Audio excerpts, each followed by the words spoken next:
women's football. It was I'm sure it is a great milestone on your part, and also, I mean, for the country, that eventually we have women's football, women's professional women's league. But is it where you would like it to be? What are some of the things that you think should improve about it? No, I think we have the structure in place, Yeah. But we don't have the quality. Yeah. So what we have to now focus on Yeah. is to improve the quality of the league. Yeah. Now, we've done two things there. We've decided to sell 2 franchises, Yeah. and that can be bought by any PSL club or any other club or an entity. Yeah. So the league will then be 16. Yeah. The league starts in June, and at the end of the season, there will be 2 teams relegated and 2 promoted. Okay. And that is because we have seen in year 1 there was no relegation. Yeah. And if we continue, there is no motivation, incentive for the teams to improve Yeah. the quality of their team, because they lose 11-0, 10-0, 8-0. But it doesn't matter because there's no relegation. So we said, look, it's not in the interest of the league. The second thing, we asked the coach of the quality of the league and the players that comes into Banyana. Yeah. And she said, the problem that we now have is that we have about 20 women players playing in Europe. Yeah. So, of course, when she selects the Banyana team, there are those who come from Europe, Yeah. and those that come from our own league. Yeah.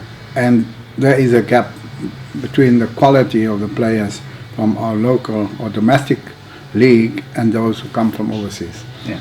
And therefore we have to improve the quality of the domestic league. We then said we have to introduce it now, because for a professional club it's easy. Yeah. There are many good players in Zambia, in Botswana, Zimbabwe, all of our neighboring countries, Mozambique, Angola, very good women players. So they can sign 2-3 women players, and that will change the quality of their team. But if there's no relegation, there's no incentive to do anything about improving the quality of your performance. Yeah. So that is what we intend doing in the new season. With regard to sponsorships, how is it going? We are having, in fact, we're having a meeting today with the SABC, because you know your broadcast is linked to your commercial package. Yeah.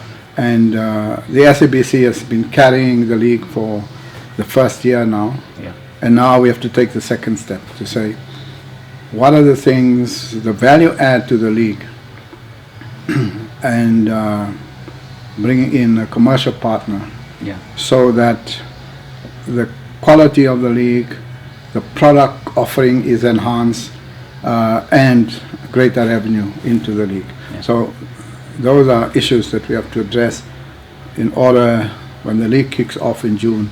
So right now there is no sponsorship for... There is protracted negotiations Yeah. on this matter, Yeah, okay. and we think we will be able to close this matter, All right, cool.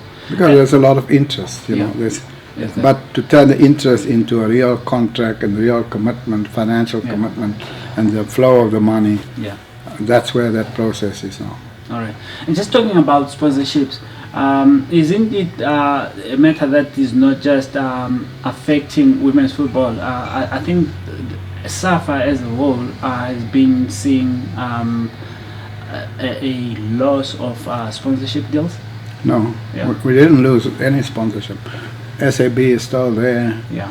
Sasol is there. Yeah. What we've lost Yeah. is 100 million from our broadcast revenue.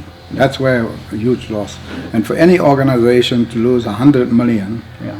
is a massive loss. Yeah. Because all of a sudden you now have a gap of 100 million. You Yeah. cannot make that up easy. Yeah. And the second thing that flows, that if you don't have a broadcast of your matches and your activity, you cannot attract new sponsors. And so we've engaged SABC. At least we have a contract. It's not satisfactory. It's not close to the amount that we wanted and what we regard as a value of our properties. But of course, you know, SABC has just said we don't have the money. And talking about the 100 million that you say you've lost, there were reports that there was about 450 million that was owed to SAFA. There was an agreement that by Siyaya TV that was written off. How true is that? No, you see, and this is where the problem comes in, and you see the issues now before the Zondo Commission. Yeah. This was the set-top boxes. Yeah. And Siyaya TV came into the market on the understanding that there would be legislation to support broadcasters like Siyaya to diversify the ownership in the broadcast space. And of course, it didn't happen. It was a protracted issue. And of course, our deal with Siyaya was that they would pay us 200 million a year. Yeah. And they just never got off the ground. Yeah. And not because of their own making, but because of the drag in legislation. Yeah. And of course, Supersport was not happy with that situation. Because a new entrant or another entrant in the broadcast space. So essentially what you have the dominance of multi-choice, and then you have the SABC. Yeah. Because even the SABC is on their platform. Okay, so there was no 450 million that was written off. No, it never realized, because we understood that we had hoped that the legislation would be passed, the set-top box will be produced. As a trial run, they started in the Northern Cape, for example. But it never saw the light of day. Would you say the association at the moment, if you were to rate it, how would you rate it in terms of its financial and administrative strength right now? Is it in a strong position? Well, it's manageable. Yeah. Because you must know that we get $2 million from FIFA. Yes. And we have a legacy trust, and that helps to keep things afloat. But we are assigning new contracts, and so this matter, I think, by June will be resolved. Okay. Are you getting enough from the Motsepe Foundation for the ABC Motsepe League? Well, of course, a lot of the money goes into prize money. Yeah. And that is a huge attraction for the teams to improve themselves to win 1 million. Yeah. And that has been have a effect of transforming the quality of that league. You saw the ABC Motsepe League teams in the Nedbank Cup. High quality performance. You see the ABC Motsepe League teams promoted into the NFD.